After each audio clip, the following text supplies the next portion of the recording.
దేవుని సంగమా, చదవబడినటువంటి వాక్య భాగము హెబ్రీయులకు రాసినటువంటి పత్రిక 3వ అధ్యాయము 7వ వచనం నుంచి కొంత భాగాన్ని ఈ దినాన్ని మనము ధ్యానిద్దాం. ఇందులో మనము చూసినట్లయితే మనము శారీరకంగా కొన్ని మెయింటైన్ చేస్తాం. అలాగే అనగా ఒక మంచి డ్రెస్ మెయింటైన్ చేయొచ్చు, ఉద్యోగాన్ని, అలవాటుల్ని, లేదా మన తాలూకా దైనందిన జీవితంలో ఒక్కొక్కటి మనము రెగ్యులర్ గా ఒక డైట్ అవ్వచ్చు, ఏదైనా మెయింటైన్ చేస్తుంటాం. కానీ ఈ దినాన్న మనం మెయింటైన్ చేయవలసింది ఇంకొకటి ఉంది. దేవుని యొక్క మాటలు చెబుతున్నా ఏమిటనంటే అది నీ హృదయం. ప్రతిరోజు కూడా నీ హృదయాన్ని నీవు సరి చేసుకుంటూ ఉండాలి. కాబట్టి ఈ దినాన్న ఈ మాటలలో maintaining of heart that trusts Jesus Christ అన్న విషయాన్ని దినాన్న మనము కొద్ది నిమిషాలు ధ్యానిద్దాం.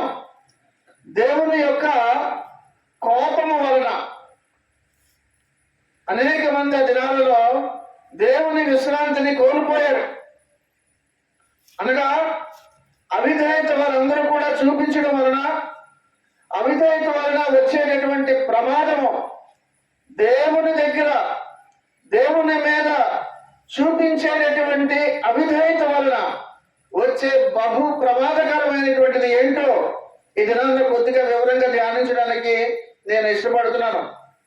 పరిశుద్ధాత్మ దేవుడు కూడా ఈ దినాల్లో మనతో మాట్లాడుతున్నారు. దేవుడు తన కుమారుడైనటువంటి ప్రభు అయినటువంటి యేసుక్రీస్తు ద్వారా ఈ దినాల్లో మనతో మాట్లాడుతున్నారు. ఆయన ఎవరనంటే ప్రవక్తల కన్నా గొప్పవాడు, దేవదూతల కన్నా గొప్పవాడు, మోషే కన్నా గొప్పవాడు. ఆ ప్రభు అయినటువంటి యేసుక్రీస్తు మాట్లాడుతున్న మాటలు మనం ధ్యానిస్తున్నాం. మానవులు ఎవరు, రచయితలు ఎవరు రచించినటువంటి కట్టుకథలు కావివి. అందుకనే నేను ప్రార్థనలో కూడా ఎప్పుడు మాట్లాడుతుంటే జీవము గలటువంటి వాక్యము, దేవుని యొక్క మాటలను ఎప్పుడు చదివినా అందులో ఒక జీవం ఉంటుంది. అది దృష్టిలో పెట్టుకొని దేవుని యొక్క వాక్యాన్ని ధ్యానించడము అలవాటు చేసుకోవాలి.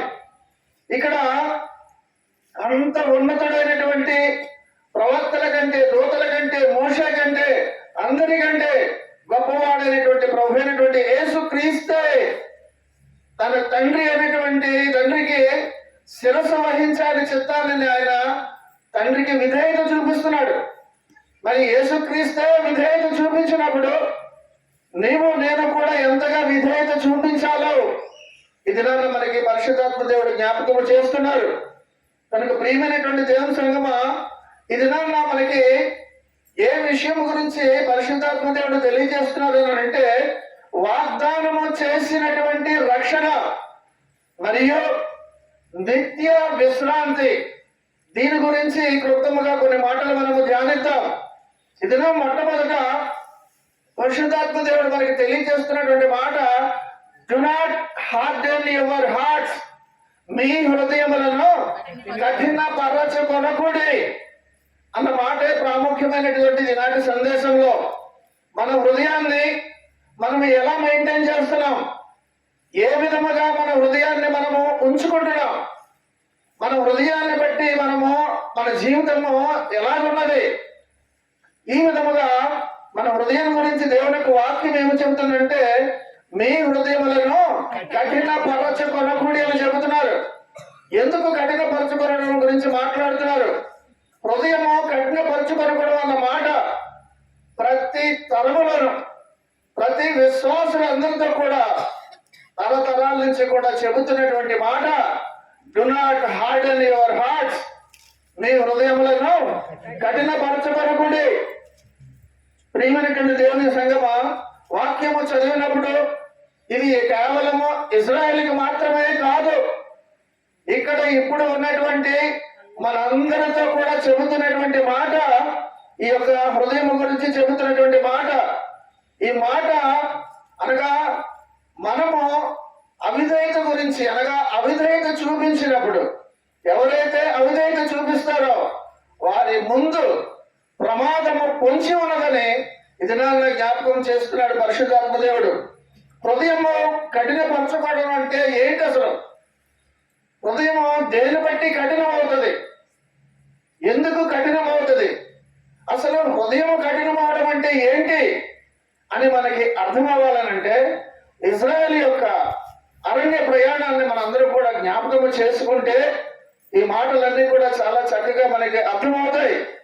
ఎందుకనంటే యూదులు ఆ యొక్క సినాయి పర్వత ప్రాంత మంతటిలో కూడా ఒకటి కాదు రెండు కాదు 40 సంవత్సరాలు వారందరూ కూడా సంచరించారు. అలా సంచరించినప్పుడు వారు ఏంటైతే తప్పిదాలు చేశారో ఆ తప్పిదాల వలన వారి హృదయం అంతా కూడా హృదయాలు కఠినమైపోయాయి. కాబట్టి వాళ్ళ తప్పిదాలు ఏంటో మనం ఈ దినం తెలుసుకుంటే వాళ్ళ హృదయాల్లాగా మన హృదయాలు కూడా కఠినం అవ్వకుండా ఉండడానికి వారికి జరిగినటువంటి అన్ని కూడా మనము జ్ఞాపకం చేసుకొని సరిదిద్దుకోవడానికి అవకాశం ఉంటుందని ఈ దినాన్న పరిశుద్ధాత్మ దేవుడు ఆ 40 సంవత్సరాల్లో అరణ్య ప్రయాణంలో వారి ఏ విషయంలో వారి హృదయము కఠినమైపోయింది, ఎందువలన అయిపోయింది అన్నది క్లుప్తముగా మనం ఈ భాగంలో మనము ధ్యానిద్దాం. దేవునికి వ్యతిరేకముగా తిరుగుబాటు చేశారు. మొట్టమొదటిది దేవునికి వ్యతిరేకముగా. అవును అంటే కాదనడమే వ్యతిరేకత.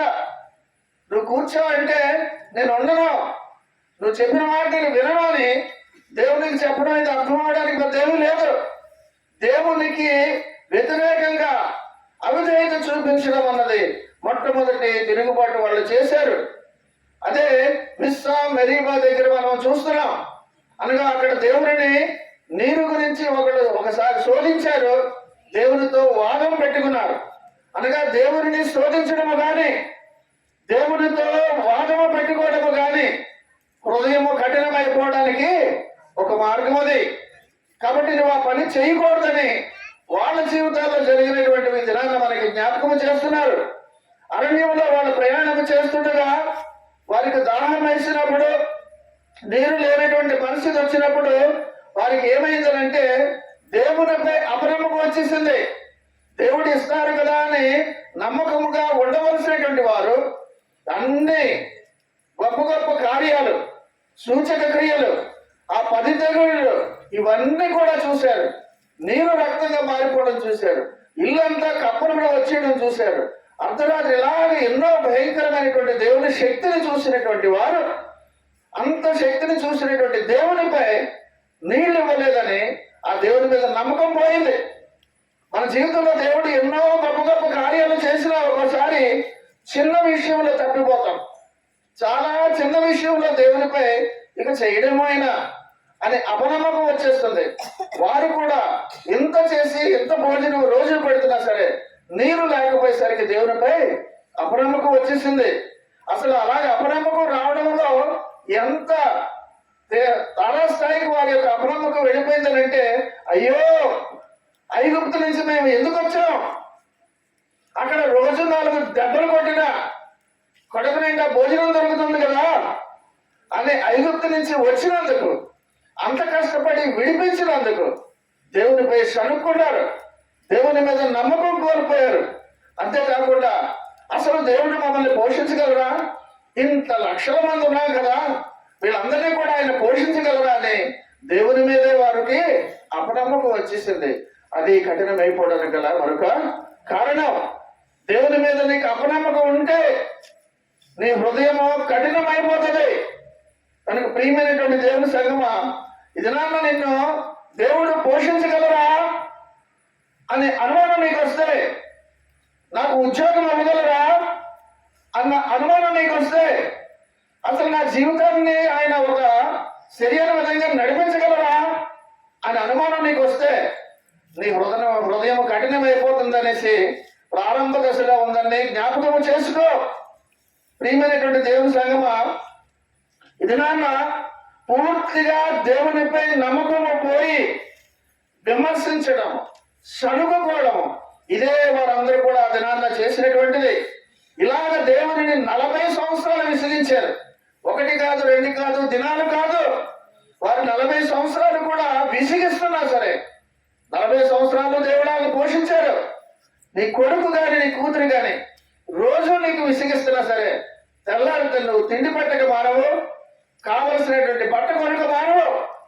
నువ్వు ఎలాగైతే సహజంగా ఒక తల్లి తండ్రి విసుకున్నా, వాడు నీ మీద నమ్మకం లేకపోయినా, నిన్ను చెయ్యెత్తి కొట్టినా సరే ఆఖరికి ఎలాగైతే నువ్వు కడుపు కట్టుకుని వాడికి పడుతున్నావో, తండ్రి అయినటువంటి దేవుడు అంతకన్నా చెప్పిన గొప్ప దేవుడు దయలో. కాబట్టి 40 సంవత్సరాలు వాళ్ళు విసిగిస్తున్నా వాళ్ళని పోషించక మానలేదు. ప్రతి దినము కూడా దేవదూతల ఆహారమైనటువంటి పరలోక ధాన్యాన్ని వారిపై కురిపించి వారికి ఆహారం ఇచ్చి పోషించారు.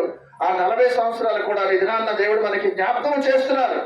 కనుక ప్రియమైనటువంటి దేవుని సంగమా, వారు ఆహార విషయంలో దేవుడిని శోధించారు.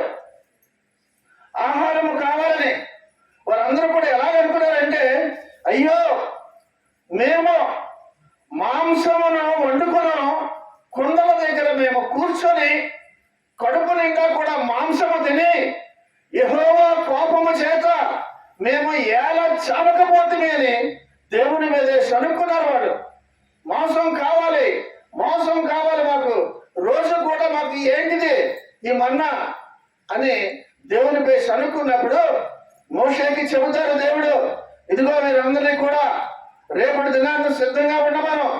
మాంసం కదా కావాలని సనుక్కున్నారు, మీరందరికీ కూడా మాంసం నేను రేపు ఇస్తున్నాను అంటే మోషే అనుకున్నాడు, సముద్రపు చేపలన్నీ కూడా నేను తెమ్మంటావా 20 లక్షల మందికి?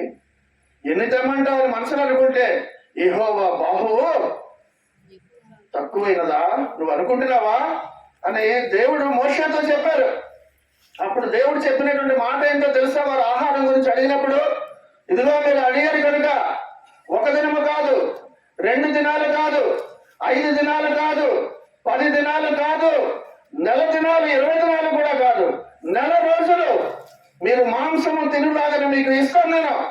అది మీ నాసికా రంధ్రములలో మీకు అసహ్యం పుట్టేంత వరకు కూడా తినేలాగున మీ అందరికీ కూడా నేను ఆ యొక్క మాంసాన్ని ఇస్తానని చెప్పి ఆయన తూర్పు గాలిని సముద్రం నుంచి పంపించినప్పుడు సముద్రం మీద నుంచి పూరేళ్లను కూడా ఆ పాళ్యమంతా కూడా 1 దిన ప్రయాణం అంత దూరము పూరేళ్లంతా కూడా వాలులాగిన 1-2 అడుగులు కూడా ఎత్తు అన్ని కూడా వాలులాగిన వారికి చేస్తే వారందరూ కూడా కక్కుర్తుపడి ఏరుకొని మాంసం యొక్క కరువు తీరలాగా తింటుండగా ఆ మాంసం ఇంకా వాళ్ళ పళ్ళ సందులో ఉండగానే దేవుని యొక్క కోపానికి ఉగ్రతకు బలైపోయి అనేక మంది చనిపోయారు.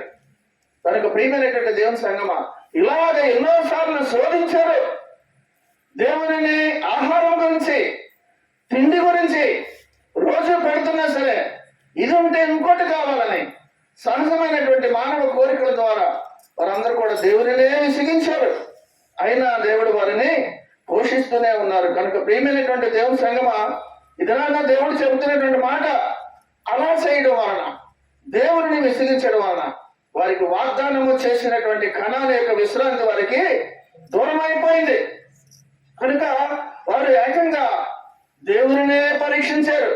ఈయన చేయగలడా, మమ్మల్ని పోషించగలడా? ఈయన వాళ్ళందరూ కూడా దేవుని మీద వాళ్ళు అసహనం చూపించారు. కాబట్టి దేవుని మీద నువ్వు ఏంటి నేర్చుకోవాలని అంటే, దేవునితో సహవాసం చేయడం నేర్చుకోవాలి. కాబట్టి నువ్వు దేవుని కానీ నిజంగా కానీ నమ్మితే నువ్వు చేయవలసింది ఏంటంటే, ఒకటి దేవునితో సహవాసం చేయడం నువ్వు నేర్చుకో, దేవునిని నమ్మడం నువ్వు నేర్చుకో, దేవునికి సమీపముగా జీవించడం నువ్వు నేర్చుకో, దేవుని మీద ఆధారపడడం నేర్చుకో, దేవునితో చివరిగా మాట్లాడడం కూడా నేర్చుకో అంటున్నారు ఇది నాన్న.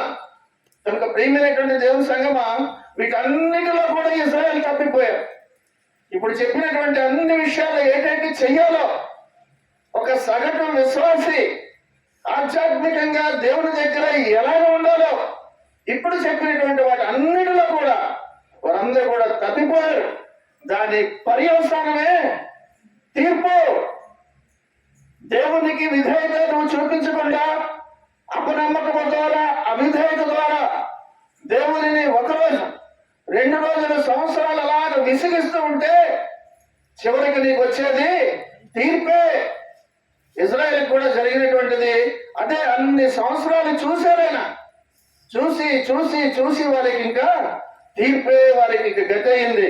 కనుక ప్రియమైనటువంటి దేవుని యొక్క సంగమా, ఇక దేవుడు మనకు తెలియజేస్తున్న మాట ఏమిటంటే, వాళ్ళెవరు కూడా ఇలాగ అసహనం చూపించి, అవిధేయత చూపించి, అపనమ్మకము చూపించి, దేవునికి అవిధేయులైపోయి, భ్రష్టులైపోయి తీర్పులోనికి ఏకంగా రావడం జరిగింది.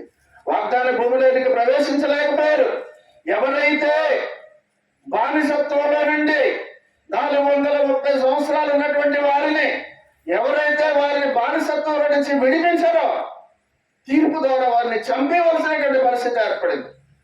కనుక ప్రియమైనటువంటి దేవుని సంగమా, ఇది నన్ను అందుకని అపోస్తుల కార్యాల్లో 7వ అధ్యాయంలో 51వ వచనంలో ఒక మాట అంటున్నారు. అపోస్తుల కార్యాలు 7:51, ముష్కరులారా హృదయములను చెవులను దేవుని వాక్యమునకు లోబరచమని వారలారా, మీ పితరుల వలె మీరును ఎల్లప్పుడూ పరిశుద్ధాత్మను ఎదిరించాలండి. కనుక ముష్కరులారా, ఇది మీ హృదయములను మీ చెవులను దేవుని వాక్యమునకు లోపరిచి నల్లని వాళ్ళారా, మీ పితరుల వలె ఆడలాగా మీరు చేస్తున్నారు అంటున్నారు. మన ఇజ్రాయేల్ గురించి ఒకటే మాట్లాడలేదు, మీరు కూడా వాళ్ళలాగే చేస్తున్నారని ఈ దినాన్న నీతో మాట్లాడుతున్నారు. ప్రియమైనటువంటి దేవుని సంగమా, ఈ దినాన్న హెబ్రీయులకు రాసిన పత్రికలో 3వ అధ్యాయంలో 12వ వచనంలో కూడా ఒక చక్కటి మాట ఉంటుంది. సహోదరులారా, జీవము గల దేవుణ్ణి విడిచిపోవునట్టి విశ్వాసము లేని దుష్ట హృదయము మీలో ఎవరి యందైనను ఒకవేళ ఉండునేమో అని జాగ్రత్తగా చూసుకొని అంటాడు. అదే హృదయాన్ని మెయింటైన్ చేయమంటే. చూసుకో, బయట ఉన్నటువంటి దుస్తులు సరిపోయా లేదా, అందంగా ఉన్నాయా లేదా అని బయటకు వచ్చేటప్పుడు ఆఖరిసారిగా అర్థంలో సరి చేసుకొని రావడం కాదు. నీ హృదయాన్ని సరి చేసుకోవాలి. నీ హృదయాన్ని ఏమని సరి చేసుకోవాలనంటే, సహోదరులారా, జీవము గల దేవుణ్ణి విడిచిపోవునట్టి విశ్వాసము లేని దుష్ట హృదయము మీలో ఎవరి యందు ఉన్నదేమో చూసుకోండి అంటున్నాడు. చూసుకోండి, ఎవరి హృదయం వారికే కనిపిస్తుంది, ఇంకెవరికి కనిపించదు. అందుకే చూసుకోండి అంటున్నారు. ప్రియమైనటువంటి దేవుని సంగమా, గొప్ప ప్రమాదం ఏమిటనంటే జీవము గల దేవుని విడిచి వెళ్ళిపోవడమే అత్యంత ప్రమాదకరమైనటువంటిది. ఆ ప్రమాదం వలన ఇక నీకు తర్వాత కోలుకునే అవకాశమే ఉండదు. కాబట్టి అపనమ్మకంగా ఉన్నాడు ఎలాగ మారిపోతాడో కూడా మనకి తెలియజేస్తాడు. అసలు అపనమ్మకంగా ఉన్నవాడు ఎలా మారిపోతాడనంటే, మొట్టమొదట దేవునికి దూరంగా ఉంటాడు. దేవుని మాటలు ఎలా చెబుతుంటే పక్క నుంచి అలా వెళ్ళిపోతాడు. దేవుని ప్రభురా ప్రార్థన చేసుకుందామంటే అలా పక్క నుంచి వెళ్ళిపోతాడు. అంటే దేవునికి దూరంగా వెళ్ళిపోతాడు. అది మొట్టమొదటి సంకేతం. అలాగే దేవునికి అపనమ్మకంగా ఉన్నవాడు ఎలాగ మారిపోతూ ఉంటాడనంటే ప్రతీకారంతో మాట్లాడుతుంటాడు. చాలే అని ప్రతీకార ధోరణి ఎప్పుడు కూడా ఉంటది. దేవుని నమ్మడు. అంతేకాకుండా దేవుడి గురించి రోజు వాగ్దానాలు చెప్తుంటే ఈ వాగ్దానాలు ఏంటి, నాకు సంబంధం ఏంటి అని వాగ్దానాన్ని నమ్మడు. దేవుడిని నమ్మనోడు వాగ్దానాలను ఎక్కడ నమ్ముతాడు? కనుక ప్రియమైనటువంటి దేవుని సంగమా, దేవుడు ఆశించినట్టు, దేవుడు కోరుకున్నట్టు నడవడు. వాడే అపనమ్మకంగా ఉన్నవాడు. అటువంటి వాడి యొక్క పరిస్థితులే, ఆలోచన విధానమే ఈ విధముగా ఉంటుందని దేవుడు మనకి దినాన్న తెలియజేస్తున్నారు. కనుక ఈ దినానము ఇజ్రాయేల్ యొక్క తప్పిదాలన్నీ కూడా ఇవే.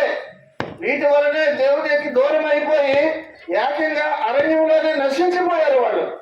కాబట్టి ఈనాటి ప్రజలు కూడా చేస్తున్నటువంటి తప్పు అదే. కనుక ప్రియమైనటువంటి దేవుని సంగమా, ప్రతిదినము కూడా ఏం చేయమంటాడంటే, అందుకనే చదవబడినటువంటి వాక్య ప్రకారముగా ఒకరినొకరు ప్రోత్సహించుకోండి అంటున్నాడు. ప్రతిదినము కూడా బుద్ధి చెప్పుకోండి. దేవుని యొక్క వాక్యం ద్వారా ఇలా ఉండరా అలాగుండని ఒకరినొకరు ప్రోత్సహించుకోండి, అవసరమైతే బుద్ధి చెప్పుకుంటానని ఇది నా దేవుని యొక్క మాటల ద్వారా మనకి తెలియజేస్తున్నాడు. ఏ విషయాల్లో మనము ప్రోత్సహించుకుంటూ బుద్ధి చెప్పుకోవాలని అంటే ఒకరినొకరు మనము ఆదరించుకోవడంలో అని చెప్పుకోవాలి. ఏమని చెప్పాలంటే, అబ్బాయి ఇక సమయం లేదు. నేడు అని సమయం ఉండగానే చాలండి. నేడు అది సమయం ఉండగానే అంటున్నాడు. అనగా సమయం గురించి ప్రోత్సహించుకోవాలి, సమయం గురించి ఒకరికొకరు బుద్ధి చెప్పుకోవాలి. కనుక ప్రియమైనటువంటి దేవుని సంగమా, నేడే నమ్ముటకు, క్రీస్తులో నడుచుటకు, బాబు నేడే అనుకున్న సమయం అని ఒకరికొకరు బుద్ధి చెప్పుకోండి, ప్రోత్సహించుకోండి అని దినాన్న దేవుడు మనతో చెప్తున్నారు. పాపము మనిషిని మోసం చేస్తుంది. ఆ మోసం వలన ఏమవుతుంది అంటే మనిషి యొక్క హృదయము కఠినమైపోతుంటది. అనగా పాపము మొట్టమొదటి నిన్ను మోసంలో తీసుకెళ్తుంది. ఆ తర్వాత తదేకంగా అది హృదయాన్ని కఠినము చేసేస్తుందని దినాన్ని దేవుడు తెలియజేస్తున్నారు. కాబట్టి పాపము చూడడానికి మొట్టమొదటి రుచిగానే ఉంటుంది, చాలా టేస్టీగా ఉంటుంది. కానీ తర్వాత అది గ్రాడ్యువల్గా నీ యొక్క హృదయాన్ని కఠినము చేయడమే కాకుండా నువ్వు కుటుంబంలో ఉంటావు కానీ కుటుంబానికి దూరం అయిపోతావు. నీ వ్యాపారము సన్నగిలిపోతే ఒకటి ఇంట్లో నుంచి 4 కుర్చీలు 2 కుర్చీలు అయిపోతుంటాయి, 4 పాత్రలు 2 పాత్రలు అయిపోతుంటాయి.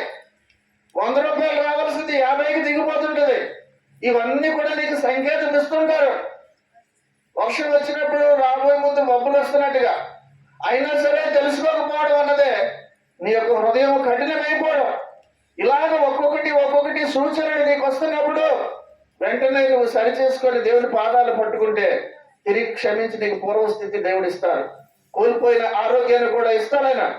కనుక ప్రియమైనటువంటి దేవుని సంగమా, కుటుంబానికి దూరం అయిపోయి, స్నేహితులకి దూరం అయిపోయి, అందరి చేత కూడా అసహించుకోబడినటువంటి ఆ జీవితం ఎందువల్ల వస్తుందనంటే దేవునిపై అపనమ్మకంతో ప్రారంభమైనటువంటి పాపము, కఠినత్వం, ఇలాగ ఒకదాని మీద ఒకటి అన్ని కూడా వస్తాయి మన జీవితంలో జ్ఞాపకం చేస్తున్నారు. కనుక ప్రియమైనటువంటి దేవుని సంగమా, సిన్ బిగెట్స్ సిన్. పాపము ఇంకొక పాపాన్ని పుట్టిస్తుంది, ఆ పాపం వెళ్ళి ఇంకో పాపాన్ని పుట్టిస్తుంది. ఇలాగ పాపముల యొక్క కట్ట చేరిగిపోతూ ఉంటది ఒక పాపం వల్ల. కనుక ప్రియమైనటువంటి దేవుని సంగమా, ఒక అబద్ధాన్ని సరి చేసుకోవడానికి 100 అబద్ధాలు ఆడినట్టుగా ఒక పాపాన్ని మళ్ళీ గురించి ఇంకొక 100 పాపాల కింద అది మారిపోతుంది. కనుక ప్రారంభంలోనే నీ హృదయం ఇంకా కఠినం అయిపోతున్నప్పుడే, నీ జీవితంలోనికి పాపము ప్రవేశించినప్పుడే నువ్వు జాగ్రత్తగా ఉండాలి. స్టార్టింగ్ లోనే దాన్ని తుడిచిపెట్టాలని ఇది నాన్న పరిశుద్ధాత్మ దేవుడు మనకు జ్ఞాపకం చేస్తున్నారు. కనుక ప్రియమైనటువంటి దేవుని యొక్క సంగమా, రక్షణ గురించి కూడా చెప్తున్నాడు. రక్షణ పొందుకోవాలి. రక్షణ పొందుకున్నటువంటి వారికి కొన్ని నియమ నిబంధనలు కూడా మనకి చెబుతున్నారు.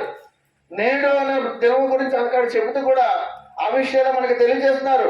నేను రక్షణ పొందుకున్నాను కాబట్టి నేను ఇంకా చేయవలసింది ఏమీ లేదని కూడా ఊరకనే ఉండడానికి వీల్లేదు.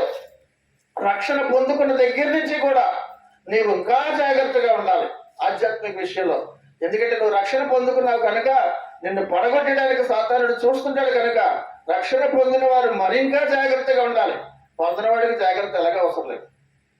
కనుక ప్రియమైనటువంటి దేవుని సంగమా, క్రైస్తవ జీవితం అనగా రక్షణ జీవితము. ఆ రక్షణ జీవితములో ప్రతిరోజు కూడా చాలా ప్రాముఖ్యమైనటువంటిది. తెల్లవారితే ఒక నూతన దినమే, తెల్లవారితే నీకు ఒక ఛాలెంజే. చాలా జాగ్రత్తగా మనం గడుపుకోవాల్సినటువంటిది రక్షణ జీవితం అనేది నాన్న దేవుడు మనకు తెలియజేస్తున్నారు. ప్రతి దినము కూడా రక్షణ జీవితం కలిగినటువంటి వారితో పరిశుద్ధాత్ముడు ప్రతి దినము కూడా మాట్లాడుతుంటారు. కనుక ప్రియమైనటువంటి దేవుని సంగమా, ఇజ్రాయేల్ లాగా దేవుని నుండి మనము దూరం అవ్వకూడదని దినాన్న పరిశుద్ధాత్మ దేవుడు జ్ఞాపకం చేస్తున్నారు. దేవునికి వ్యతిరేకంగా తిరుగుబాటు చేయడం అన్నది అత్యంత ప్రమాదకరమని మరొకసారి దినాన్న మనకు జ్ఞాపకం చేస్తున్నారు. కొందరు దేవునిపై తిరుగుబాటు చేస్తూ పరిశుద్ధాత్మ యొక్క హెచ్చరికని అన్ని కూడా వింటున్నా సరే ఆ యొక్క మాటలను పట్టించుకోకుండా ఇంకా పాపంలో ఉంటున్న వారికి దేవుడు చెప్తున్నటువంటి మాట నేడే అని తెలియజేస్తున్నారు. కాబట్టి ఇది నాన్న మరొక విషయం ఏంటి తెలియజేస్తున్నారంటే తీర్పు. అటువంటి వారికి, హృదయాలు కఠినంగా చేసుకుంటున్నటువంటి వారికి తీర్పు తప్పనిసరిగా వస్తుంది అంటున్నారు. ఏమొస్తుందిలే, ఏం జరుగుతుంది నాకు అంటే నువ్వు తేరుకోలేవు. ఎందుకు వస్తుందో కూడా నీకు అర్థం అవుతుంది. నీ జీవితంలో వస్తున్నటువంటి ఒక్కొక్క చెడు మార్పులన్నింటినీ కూడా నువ్వు గమనించలేవు. తెలియకుండా చెద ఎలాగైతే తినేస్తుందో అలాగా జీవితం అనే కుటుంబ వ్యవస్థలంతా కూడా చెర తినేసినట్టుగా తినేస్తుంది. హృదయం గాని అపనమ్మకం వలన, దేవునికి దూరంగా ఉండడం వలన నీ హృదయం గాని కఠినమైపోతే. కనుక ప్రియమైనటువంటి దేవుని సంగమా, అదే తీర్పు గురించి దినాన్న నాకు తెలియజేస్తున్నారు. కాబట్టి ఎవరైతే పాపం చేసి నమ్మక తిరుగుబాటు చేస్తారో వారిపై తీర్పు తప్పనిసరిగా వస్తుందని దినాన్న పరిశుద్ధాత్మ దేవుడు మనకి జ్ఞాపకం చేస్తున్నారు. యెహెజ్కేలు గ్రంథంలోనూ ఒక మాట మనం చూసే ఉందాక 18వ అధ్యాయము 4వ వచనంలో ఒక మాట ఉందో చూద్దామా. మనుష్యులందరూ ఉన్నారు. మనుషులందరూ ఎవరి వశం ఉన్నారు? దేవుడు నా వశంలో ఉన్నారు. తండ్రులేమి కుమారులేమి అందరూ వశములో ఉన్నారు. నా వశములో ఉన్నారు. పాపము చేయువాడు ఎవడో వాడే మరణము నందును అన్న మాట దినాన్ని తెలియజేస్తున్నారు. కనుక ఈ దినాన్న దేవుడు చెబుతున్నటువంటి మాట, అందరూ నా వశములో ఉన్నారు. నీకు ఇంకా వివరం రావడానికి తండ్రులేమి కుమారులేమని వివరంగా చెబుతున్నారు. అందరూ కూడా నా వశములో ఉన్నారు. కాబట్టి జాగ్రత్తగా ఉండండి తెలియజేస్తూ అంటున్నారు, పాపము చేయువాడు ఎవడో వాడే మరణము నందునని చెప్తున్నారు. కాబట్టి నువ్వు నిశ్చింతగా ఉండు. దేవుని మీద ఆనుకొని జీవిస్తున్నటువంటి నీవు సంతోషంగా ఉండు. ఒకవేళ అనుసరించకపోతే, దేవుని మాటల మీద నమ్మకం లేకుండా, విశ్వాసం లేకుండా ఇంకా ఈ రోజుకి కూడా నీ హృదయాన్ని కఠినం చేసుకుంటూ ఉన్నట్లయితే ఈ యొక్క మాట నీతోటే మాట్లాడుతున్నారు. అందరూ నా వశంలో ఉన్నారు, కానీ జాగ్రత్త, నా మాట వినకపోతే నీకు మరణము తథ్యమని జాగ్రత్తగా తెలియజేస్తున్నారు. కనుక ప్రియమైనటువంటి దేవుని సంగమా, నేడు అన్న మాట ప్రజెంట్ టెన్స్ లోనే, వర్తమాన కాలంలోనే ఎందుకు మనకి చెబుతున్నారు అని అంటే, మనకు వర్తించుతుందని అర్థం. నీతో మాట్లాడుతున్నారని అర్థం. ఎక్కడో జరిగిపోయినటువంటి ఆనాడు అనలేదు, నేడు అంటున్నారు. నేడు అనే అవకాశం ఉంటుండగానే నువ్వు ఇల్లు చక్క పెట్టుకోవడము, నీ జీవితాన్ని చక్క పెట్టుకోవడం అన్నది మంచిదని దినాన్న దేవుడు మనకి జ్ఞాపకం చేస్తున్నారు. వారందరికీ కూడా ఎంతగానో బతిమలాడారు. వారి అపనమ్మకాన్ని బట్టి ఇక తీర్పు ఇవ్వక వాళ్ళకి తప్పలేదు. అవిధేయత చూపిస్తూనే ఉన్నారు. వాళ్ళు ఎంతగానో బ్రతిమలాడారు. 40 సంవత్సరాలు వారిని బ్రతిమలాడారు.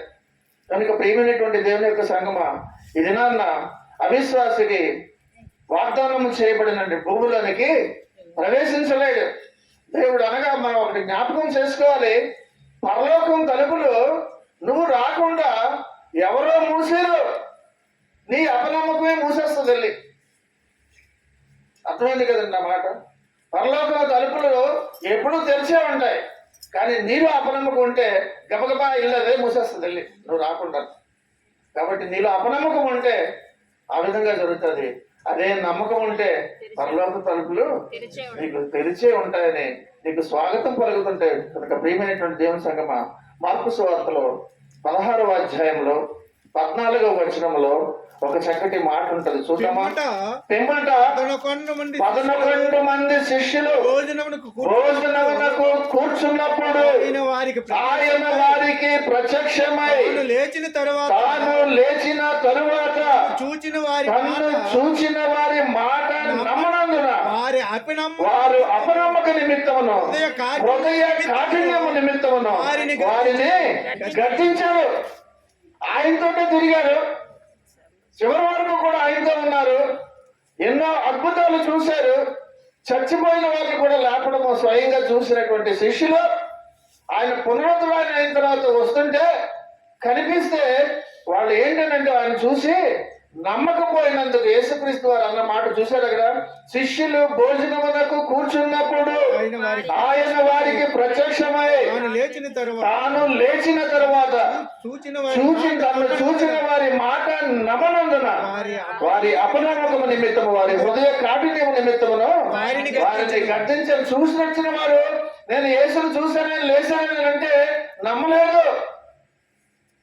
అనగా ఆయనతో ఉన్నటువంటి వాళ్ళే ఆయన తిరిగి లేస్తారని వారితో అనేక సందర్భాల్లో చెప్పినప్పుడు కూడా అది నమ్మి కూడా అది విని కూడా నమ్మకుండాను చూసినటువంటి వారు కూడా చెప్పినప్పుడు నమ్మకపోతే ఇక ఏమి లాభం? చూసి నమ్మిన వారి కంటే దేవునికి మహిమ కలుగును గాక. చూడక నమ్మిన వారే ధన్యులు. కనుక ప్రియమైనటువంటి దేవుని సంగమా, ఇది నాన్న దేవుడు చెబుతున్నారు, అందుకే నమ్మమంటున్నారు. శిష్యులు అలా నమ్మనందుకు వారిని గద్దించారు.